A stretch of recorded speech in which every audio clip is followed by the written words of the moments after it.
Dr. Sarah pressed her face against the cold metal window of the transport ship. Stars scattered across space like tiny diamonds on black cloth.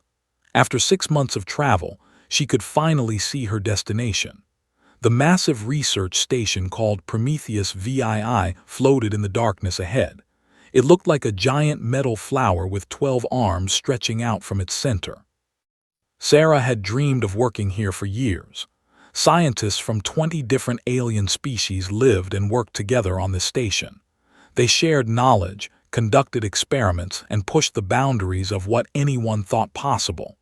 As a who studied alien life forms, this was the perfect place for her research. But something felt wrong as her transport ship got closer. The usual bright lights that decorated the station's outer ring were dim.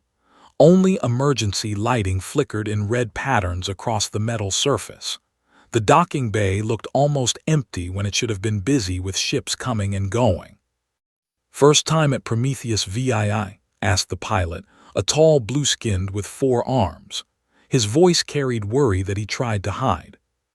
"Yes," Sarah replied. "I'm here for a 6-month research rotation. Is everything okay? The station looks quiet." The pilot's large black eyes shifted away from her. "There have been some problems lately. Security issues. Just stay in the safe zones and you'll be fine."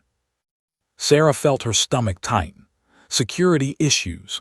Nobody had mentioned anything about problems when she accepted the position. The transport ship docked with a soft bump and hiss of air. The pilot opened the door but didn't look at her when he spoke again.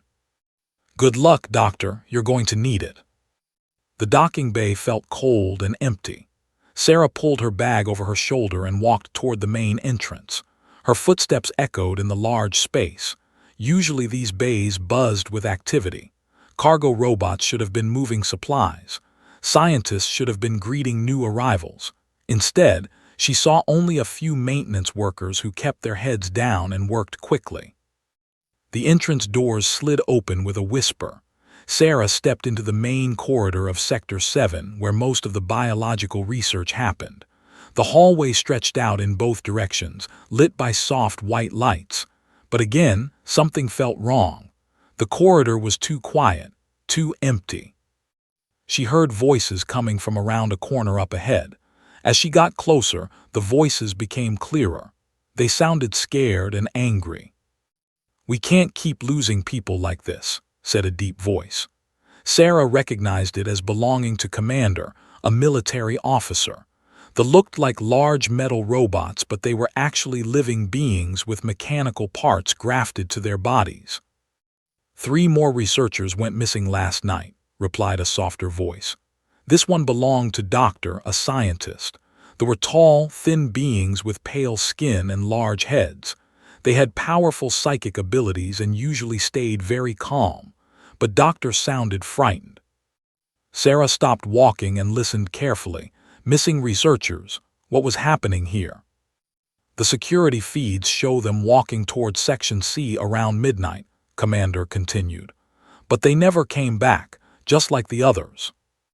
"It's getting worse," said a third voice. Sarah didn't recognize this one, but it sounded rough and tired. "She's not just taking them anymore. She's playing with them first. The last one we found was alive, but his mind was completely broken. He kept talking about red eyes and whispers that wouldn't stop." Sarah's heart started beating faster. She wanted to turn around and get back on the transport ship, but her curiosity was stronger than her fear. She needed to know what was happening. She stepped around the corner and saw 3 beings standing in a circle. Commander looked like a 7-foot-tall robot made of silver and blue metal. His red optical sensors glowed as he talked. Doctor was barely 5 feet tall with skin, so pale it was almost white. The third being was someone Sarah had never seen before. He looked human, but his skin had a gray tint, and his eyes were completely black. Doctor noticed her first. "You arrived safely. Good." But her voice didn't sound like she thought it was good at all. "I heard you talking about missing people," Sarah said. "What's going on?" The 3 beings looked at each other. Commander made a sound like metal grinding against metal. The The gray-skinned being shook his head slowly. "Tell her," he said. "She's going to find out anyway. Better she knows now so she can protect herself." Doctor sighed. 3 weeks ago, we awakened something from deep storage, an ancient being from a dead world called Prime. We thought we could study her safely. We were wrong." "What kind of being?" Sarah asked. "The locals called them vampires," the gray-skinned being said. "But they're nothing like the monsters from human stories. This one is much worse. She feeds on life force instead of blood. She can get inside your mind and twist your thoughts, and she's incredibly powerful." Sarah felt cold despite the warm air in the corridor. "How powerful?" Commander answered. "She destroyed our strongest containment field in minutes. Our best weapons don't even slow her down. The psychic dampeners that should block her mental abilities barely affect her at all." 15 people are missing," Doctor added quietly, "and we have no way to stop her." "Where is she now?" Sarah asked. "Section C," the gray-skinned being replied. "We sealed it off, but the barriers won't hold her for long. She's testing them, learning, getting stronger every day." Sarah looked down the long corridor toward Section C. The lights seemed dimmer in that direction. She could feel something wrong in the air, like the moment before a thunderstorm hits. "What's her name?" Sarah asked. Doctor whispered. "In the old language it means she who hungers, and she's been hungry for a very, very long time." As if responding to her name, the lights in the corridor flickered. A sound echoed from the direction of Section C. It wasn't quite a roar and wasn't quite a scream. It was something else entirely. Something that made Sarah's bones feel cold and her mind want to run away. But Sarah didn't run. She was a scientist, and she had just found the most dangerous research subject in the galaxy. Sarah spent her first night on Prometheus VII in the safest part of the station, but sleep didn't come easily. Every small sound made her jump. Every flicker of light made her think of red eyes in the darkness. When morning came, she felt tired but determined to learn more about their situation. Doctor met her in the main laboratory. The scientist looked like she hadn't slept in days. Her large eyes had dark circles under them, and her hands shook slightly as she prepared coffee for both of them. "The council is meeting this morning," Doctor said. "They want to try another approach to stop. You should come and observe. Your perspective might be valuable." Sarah nodded and followed Doctor through the station's corridors. They passed several security checkpoints where armed guards checked their identification cards. Sarah noticed that all the guards looked nervous and tired. The council chamber was a large round room with seats arranged in a circle. Representatives from 12 different species sat around the table. Sarah recognized most of them from her studies, the with their blue skin and 4 arms, the mechanical, the pale, thin, the who looked like beings made of pure light inside humanoid shapes. At the head of the table sat Captain Tors, the station commander. He was human, but Sarah had never seen him look so worried. His gray hair was messy and his uniform looked wrinkled. "Thank you all for coming," Captain Tors began. "As you know, our situation with is getting worse. 3 more people went missing last night. We need to try something new." A general named Vex Prime stood up. His metal body gleamed under the chamber's lights. "My people have developed new quantum restraint technology. We can create energy chains that adapt to any resistance. Nothing should be able to break them." "Your last restraints lasted exactly 4 minutes," replied Doctor, a scientist whose light body pulsed with frustration. "She didn't just break them. She turned them into weapons and used them against your own soldiers." "This time will be different," Vex Prime insisted. "We have stronger power sources and better targeting systems." Sarah watched from her seat near the back. She could see the fear in everyone's faces, even those species that normally didn't show emotions.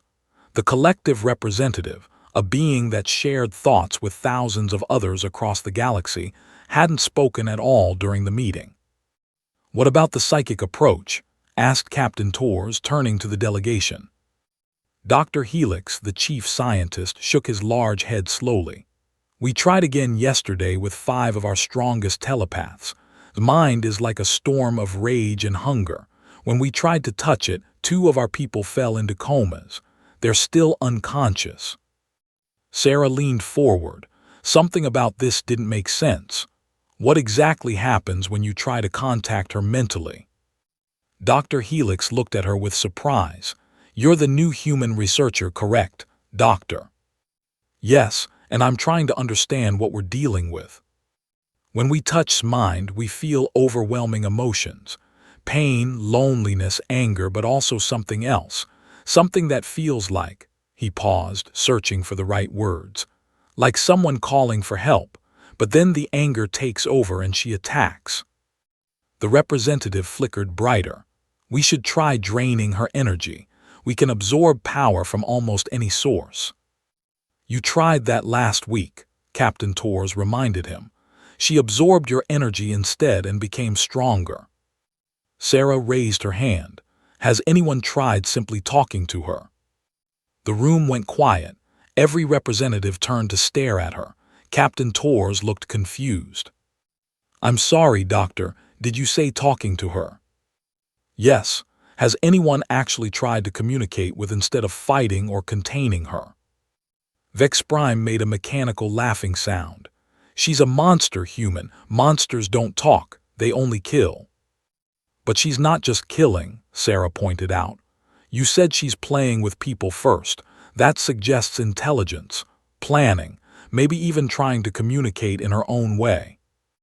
The collective representative finally spoke. Their voice sounded like many people speaking at once. We tried to add her to our shared consciousness. She rejected the connection violently. Many of our people were hurt. But that's not the same as talking, Sarah said. That's trying to absorb her into your group mind. What if she doesn't want to be absorbed? What if she wants to be heard as an individual? Doctor looked thoughtful. The human has a point. We've been treating as a problem to solve, not as a person to understand. She's killed 15 people. Vex Prime's optical sensors flared red with anger. She is a problem to solve. Sarah stood up. What if she's killing people because she doesn't know how else to connect with them? What if her species had different ways of communicating? Captain Torres rubbed his forehead. Doctor, I appreciate your fresh perspective, but we need practical solutions.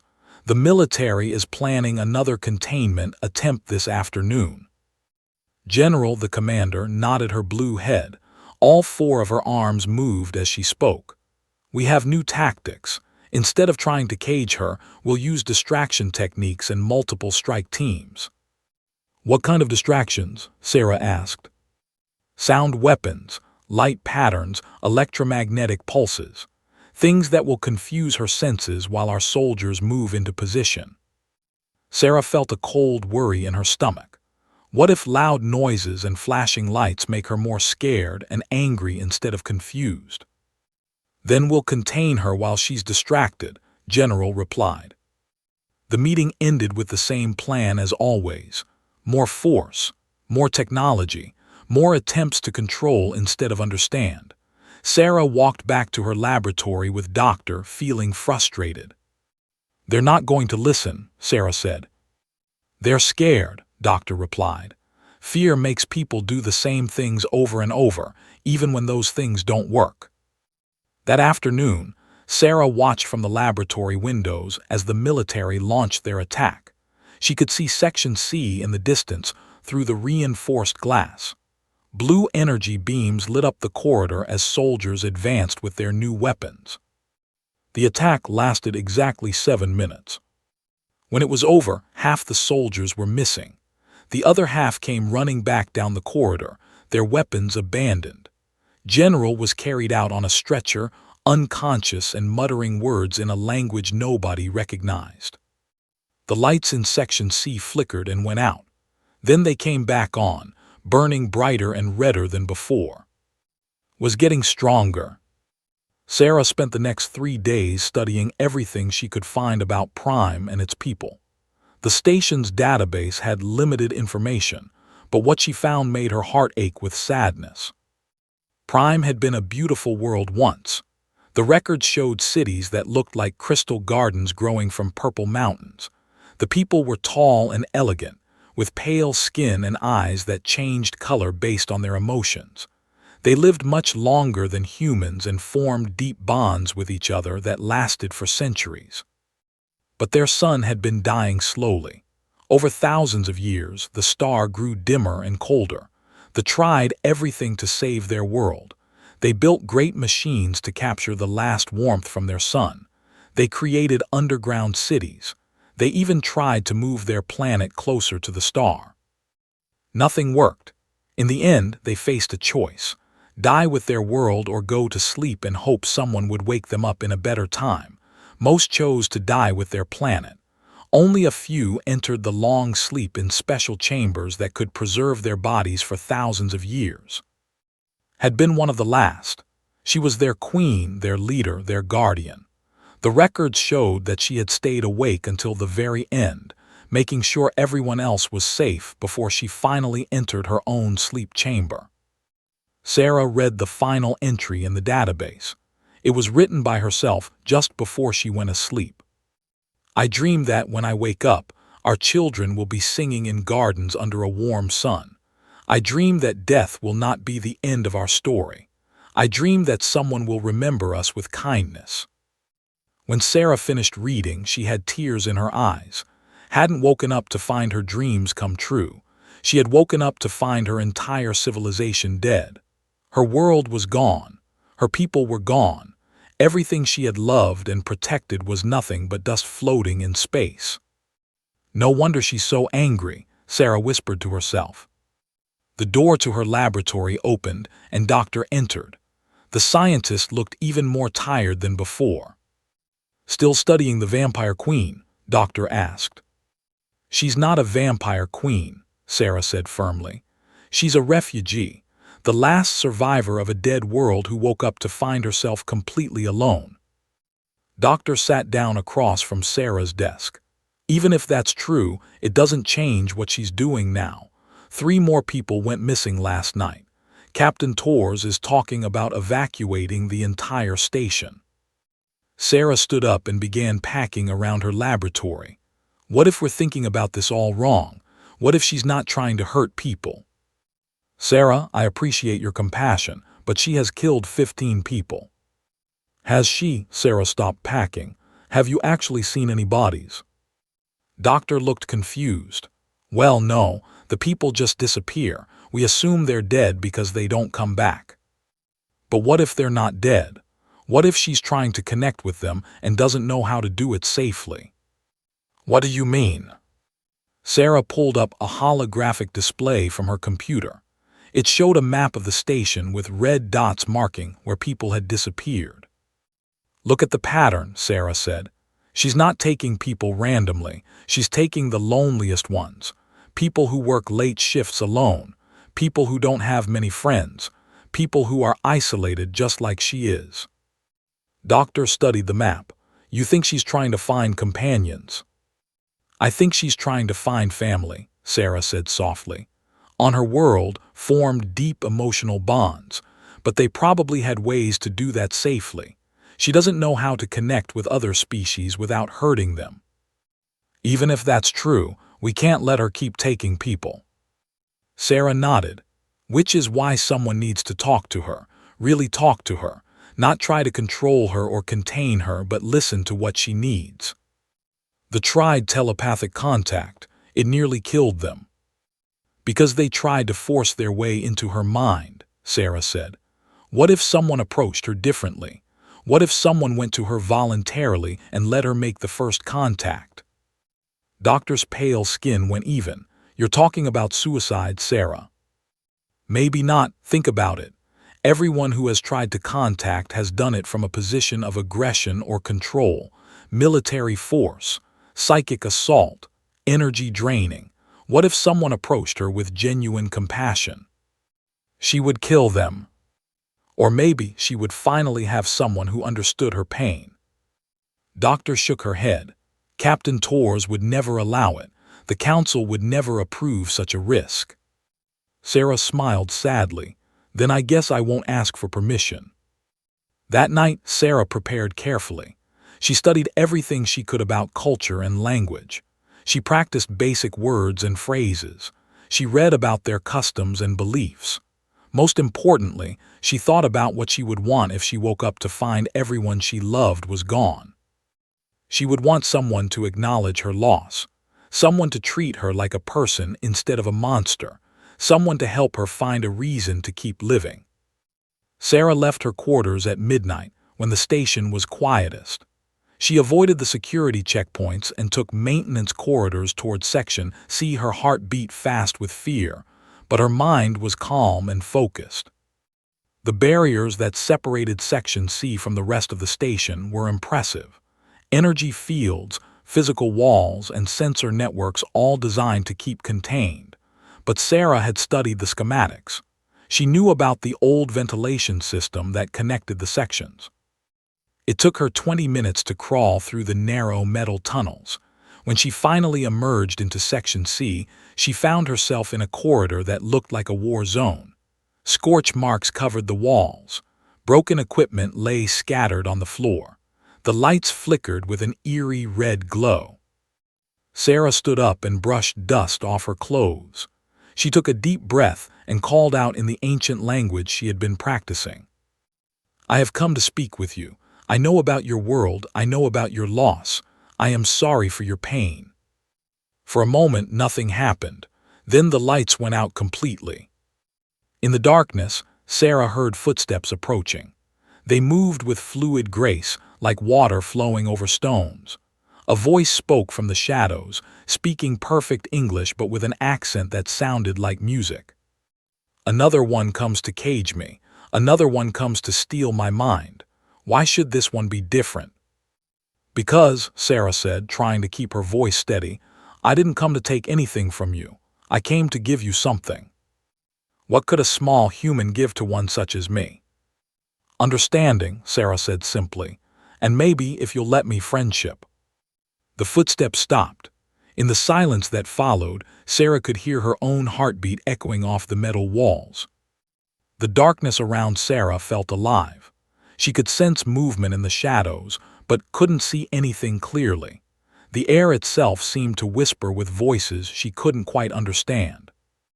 Understanding, the voice repeated, and Sarah heard bitter laughter. How many have claimed to understand me? The metal ones tried to read my thoughts like data files. The light beings tried to absorb my emotions. The mind speakers tried to force themselves into my consciousness. Sarah stayed very still. What did they find when they touched your mind? Pain, said, and her voice carried centuries of sorrow. They found pain so deep it burned them. They found loneliness so vast it swallowed their thoughts. They found rage so pure it shattered their defenses. Is that all they found? The question hung in the air for a long moment. When spoke again, her voice was softer. No, they also found memories, beautiful memories of a world that no longer exists, of people who sang to the stars, of gardens that bloomed in eternal twilight. Sarah felt something touch her mind. It wasn't aggressive or violent like the others had described. It was gentle, like someone knocking softly on a door. She didn't resist or try to protect her thoughts. Instead, she opened her mind and let see what she was thinking. The vampire queen gasped. Through their mental connection, Sarah felt surprise and confusion. You are not afraid, said with wonder. Why are you not afraid? I am afraid, Sarah admitted. But I'm also sad. I'm sad for what you've lost. I'm sad that you woke up alone.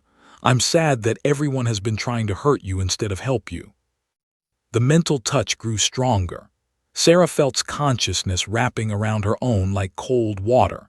She experienced flashes of the vampire queen's memories, a beautiful world with crystal cities, people with elegant faces and kind eyes, gardens full of flowers that glowed in the twilight. Then she felt the pain, the slow death of a star, the desperate attempts to save their civilization, the final choice between dying together or sleeping alone, the terrible moment of waking up to find everything gone. Sarah's own emotions mixed with. She felt the vampire queen's confusion at suddenly experiencing human thoughts and feelings. Humans processed grief differently then. Whereas people had faced loss with elegant acceptance, humans fought against it with stubborn hope. "Your species is strange," said. "You feel pain as deeply as we do, but you transform it into something else. How do you do this?" Before Sarah could answer, she felt hunger rising. It wasn't a hunger for food or blood. It was a desperate need for connection, for life force, for someone to fill the emptiness where her people used to be. The vampire queen tried to pull energy from Sarah's mind, not to hurt her but to feel less alone. The sensation was overwhelming. Sarah felt her strength draining away as need consumed her thoughts.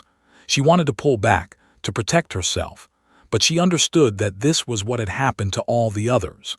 They had resisted, which made pull harder, which made them fight more, which created a cycle of fear and hunger that ended with broken minds. Instead of fighting, Sarah did something unexpected. She began to hum. The melody was simple and soft. "Twinkle, twinkle, little star, how I wonder what you are." It was a lullaby her grandmother had sung to her when she was afraid of the dark. The effect was immediate and dramatic. The pulling sensation stopped. The vampire queen's consciousness recoiled from Sarah's mind as if she had been burned. "What was that?" demanded. "What did you do to me?" Sarah kept humming the simple tune. She felt confusion and something else, a feeling the vampire queen couldn't identify. "It's called a lullaby," Sarah said gently. "We sing them to children who are scared or can't sleep." "Sing to children?" His voice carried amazement. "You make sounds for the purpose of comfort." "Yes, don't your people do that?" "We shared emotions directly through our mental connections. We had no need for," paused, searching for words, "for sound comfort." Sarah continued humming, and she felt hunger slowly calming. The vampire queen's mental presence became less chaotic, less desperate. The simple melody seemed to create a bridge between them that was neither aggressive nor submissive. "The pattern," whispered. "It has mathematical harmony but also emotional resonance. How is this possible?" "I don't know the science of it," Sarah admitted. "I just know it works. When humans are upset or afraid, music helps us feel better, especially lullabies." Through their mental connection, Sarah felt analyzing the melody. The vampire queen's mind was incredibly intelligent and complex. She could break down the mathematical relationships between the notes, understand the frequency patterns, and identify the emotional responses they triggered. But understanding it intellectually was different from experiencing it emotionally. "Sing it again," requested, "but this time let me feel what you feel when you hear it." Sarah opened her mind completely and began to hum again. This time she let experience the memories that came with the lullaby, being small and scared during a thunderstorm, her grandmother's gentle voice singing in the darkness, the feeling of safety and love that surrounded her like a warm blanket. Made a sound that was part sob and part sigh. Through their connection, Sarah felt the vampire queen experiencing something she had never felt before. Not just comfort, but the knowledge that comfort was possible. Not just peace, but the understanding that peace could exist even in the middle of pain. "Your species created this," said with wonder. "You took fear and loneliness and transformed them into something beautiful." "We had to," Sarah said softly. "We're not telepaths like your people were. We couldn't share emotions directly. So we learned to use sounds and words and music to connect with each other. And you use these sound patterns to heal emotional pain." "Sometimes. We sing to babies to help them sleep. We sing to children who are afraid. We sing to adults who are sad. Music doesn't solve everything, but it helps us feel less alone." Was quiet for a long time. Sarah could feel her mind working, processing this new concept. The vampire queen had been trying to connect with people using methods that worked for her species: direct mental contact and life force absorption. But other species weren't built for that kind of connection. "Will you teach me?" asked finally. "Will you teach me how to use these sound patterns instead of taking life force?" Sarah smiled in the darkness. "I'll teach you everything I know." For the first time since waking up, felt something other than hunger and pain. She felt hope. When Sarah didn't return to her quarters by morning, alarms started ringing throughout Prometheus VII. Security teams searched everywhere except Section C, which they still considered too dangerous to enter. Captain Torres paced the command center, convinced he had lost another researcher to the Vampire Queen. Doctor stood by the viewing windows that faced Section C, watching for any sign of what had happened. She expected to see the usual red glow of anger.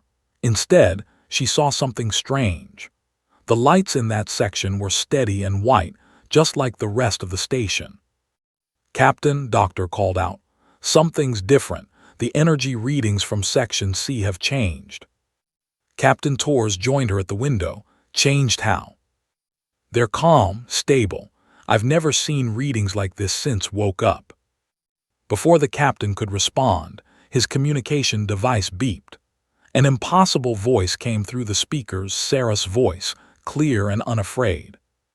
"Captain Torres, this is Doctor. I'm in Section C and I'm safe. I need you to open a communication channel to the council chamber. There are things we need to discuss." The captain stared at his communicator like it had started talking in alien languages. "Doctor, how are you alive?" "I'll explain everything, but I need the council members to hear this. And Captain, call off any security teams that might be planning to come after me. That would be a very bad idea right now." An hour later, the council chamber was fuller than it had been in weeks. Every species representative sat around the table, along with security officers, scientists, and anyone else who could find a seat. The main viewing screen showed a live feed from Section C. What they saw made everyone sit in stunned silence. Sarah stood in the middle of the corridor, completely unharmed. Next to her was, and she was nothing like what anyone had expected. The Vampire Queen was tall and elegant, with pale skin that seemed to glow softly. Her hair was long and silver, and her eyes shifted colors from blue to purple to green. She wore flowing robes that looked like they were made from starlight. She looked sad and tired, but not dangerous. Not anymore. "Council members," Sarah said, looking directly at the camera, "I'd like you to meet Queen of Prime. She has something she wants to say to all of you." Stepped forward. When she spoke, her voice carried the musical accent of her people, but her words were careful and clear. "People of this station," she began, "I owe you an apology. I have caused fear and pain and loss. This was not my intention, but intentions do not undo harm. I am sorry." The council chamber was so quiet that everyone could hear the air recycling systems humming. Continued. "When I awakened, I found myself alone in a universe where my people no longer existed. I was hungry for connection, but I did not know how to connect safely with species so different from my own. In my desperation, I took life force from others. I thought this would ease my loneliness. Instead, I only created more loneliness." Commander Vex Prime stood up, his metal body clanking. "Where are the people you took? The 15 researchers who disappeared?" "They are safe," said. "They are in healing chambers I created. Their minds were damaged by my clumsy attempts at connection, but they can be restored. Doctor has taught me gentler ways." Sarah stepped closer to the camera. "The people who disappeared aren't dead. Was trying to connect with them the way her species connected with each other. But other species can't handle that kind of direct mental contact. Their minds were overwhelmed, so put them in a kind of protective sleep while she tried to figure out how to help them." Dr. Helix, the scientist, leaned forward. "You said Doctor taught you gentler ways. What does that mean?" Looked at Sarah with something like gratitude. "Humans have developed something my people never discovered. They use sound patterns to share emotion safely, songs that comfort, melodies that heal. Doctor calls them lullabies. Lullabies stopped a creature that our most advanced weapons couldn't touch. General asked in disbelief. Sarah nodded. Wasn't really a monster. She was a traumatized survivor trying to cope with impossible grief. She needed healing, not fighting, and humans happen to be very good at emotional healing. Captain Torres spoke up. Doctor, this is incredible, but we still have practical concerns. Can you guarantee that won't hurt anyone else? I can answer that myself, said. Doctor has agreed to work with me to create something new. A place where beings who have suffered trauma can come to heal. We will use human methods of emotional comfort combined with my people's understanding of mental pain. Doctor stood up excitedly. You're talking about a psychiatric facility, a place to treat psychological wounds. More than that, Sarah said. We're talking about teaching these methods to other species. Humans aren't the only ones who experience trauma, but we might be the only ones who developed non-invasive ways to treat it. The collective representatives spoke with their many-voiced whisper. This is unprecedented. We have never encountered a species that prioritized emotional healing over efficiency or power. Over the following weeks, Sarah and worked together to establish what they called the Terran Emotional Rehabilitation Center. The Vampire Queen used her advanced understanding of consciousness to carefully repair the minds of the 15 people she had accidentally damaged. One by one, they woke up healthy and whole.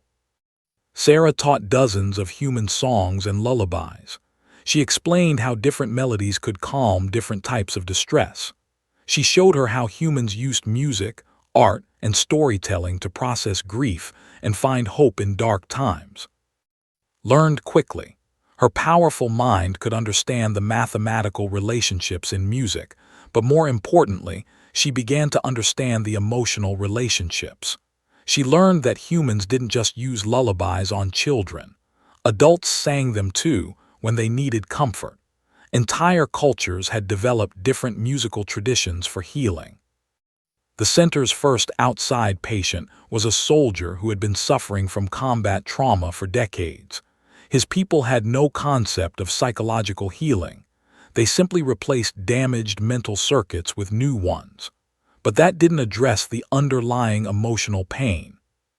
Sarah hummed gentle melodies while used her mental abilities to carefully locate and soothe the traumatized areas of the soldier's consciousness. Within a week, he was sleeping peacefully for the first time in years. Word spread quickly throughout the galaxy. Other species began sending their own traumatized individuals to Prometheus VII. The station transformed from a research facility into a beacon of hope for beings who had given up on healing. 6 months later, Sarah stood in the center's main treatment room, humming a lullaby she had learned from memories. It was a melody, but she had adapted it for human voices. Sat nearby, singing harmony in her musical language. They were treating a young whose light had been dimmed by the loss of her family. As the combined melodies filled the air, the patient's glow began to return. Your people have given the galaxy a great gift, said softly to Sarah during a break between sessions. You have shown us that strength doesn't always mean fighting. Sometimes the strongest thing you can do is sing a song to someone who is lost in the dark. Sarah smiled. And you've shown us that even the deepest pain can be healed if you know how to listen to it. Outside the treatment room windows, ships from dozens of worlds waited in line to dock at Prometheus VII. Each one carried beings who had heard about the impossible cure for impossible wounds. The Vampire Queen was no longer uncontrollable and intimate in her desperation. She had found a new family among the stars, and she had learned that the most powerful magic of all was a simple human lullaby.